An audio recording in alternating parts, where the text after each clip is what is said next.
Okay, so today I want to talk about the statute of the entrepreneur, so lo statuto dell'imprenditore.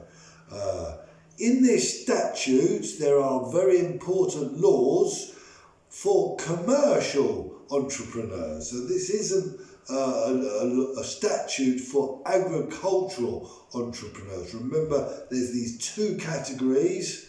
And this is specifically a statute for the commercial entrepreneurs. If we look at Article 2188, it says: è istituito il registro delle imprese per le iscrizioni previste dalla legge.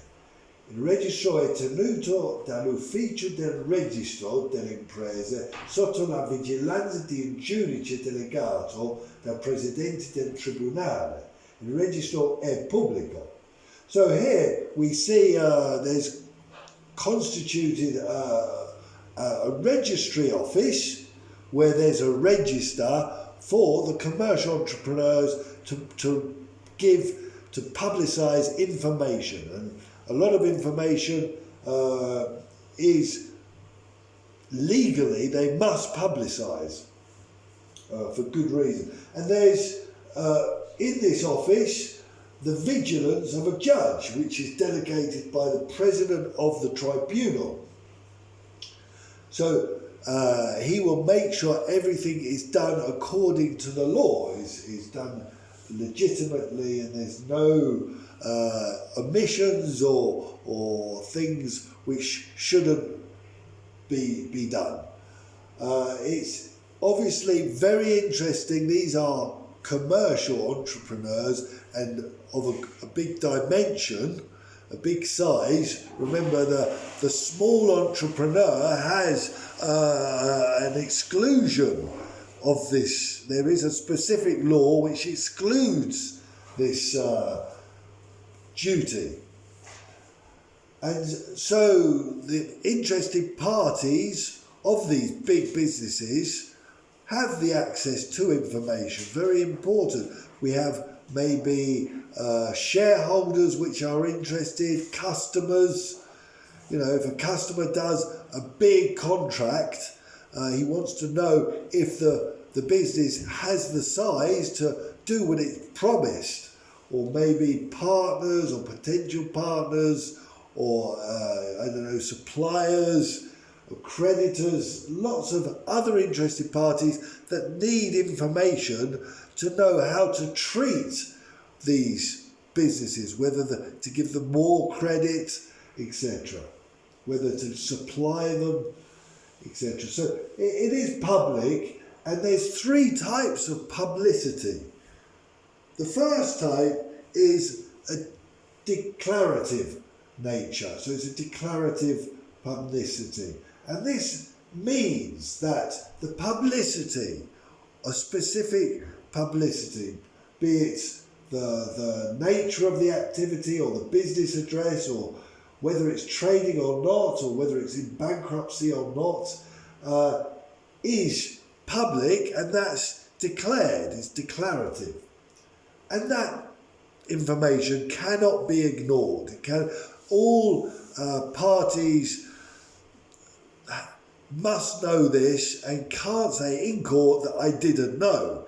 It's assumed that they know, and if they didn't know, it's their problem. They have the possibility to know it because it's written in the registry office, and it's considered declarative publicity. So it's called legal knowledge. Legal knowledge, it's assumed people know it. I'll give you an example of this. For example, if a business owner decides to give a manager of his business the representation of the business, he becomes a representative and gives him the possibility to sign a cheque for 1,000 or contract for £1,000 euro and not more, and he writes that in the registry office, and instead this representative writes a cheque for €1,000,000. The person he's written a cheque to, if it's written in the registry office, if it's a big supplier, they have a duty to find out whether this person can or not sign this cheque. If it's declarative publicity, they have this duty, and if they didn't, then maybe they are responsible. They need to know who the representatives of this company are and how much they can sign a contract for. Otherwise, they have the problem. So that's declarative publicity. You cannot not know it. You can't not know it, ignore it, or pretend not to know it. Other publicity, we've got pubblicità notizia, which is just news. It's just publicity. It's saying this exists. And there is a special part, a special section of the registry office, which, where small entrepreneurs or agricultural entrepreneurs can write their information, where they are and what they're trading, what their business is, etc. So it's a way of them communicating. It's a channel to communicate with possible suppliers or possible customers, to say, we're here, we've been here for a long time, and you can have confidence, you can trust us. So there's this section of pubblicità notizia, which is just simply publicity. And then you have pubblicità costitutiva. So this is to really create something, to constitute something. An example would be a società per capitale. So one of these businesses which have an autonomous patrimony. I'll explain that, and that will help us understand the pubblicità costitutiva. A società per capitale is, for example, we've got the SPA, which is a società per azioni, and these are separated from the people that run it. The SPA have their own patrimony, and they don't get confused with their owners' patrimony. They're separated.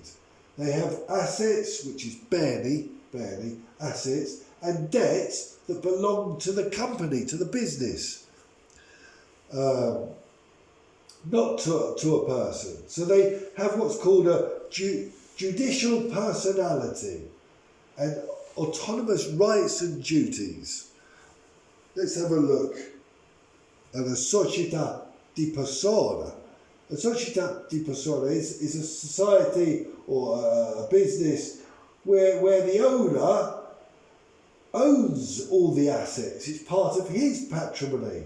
So it's confused, his patrimony is the business's patrimony, and there's no autonomous patrimony. So he's responsible for all the debts, not the business, because the business isn't created as a separate person, legal person, judicial person in law.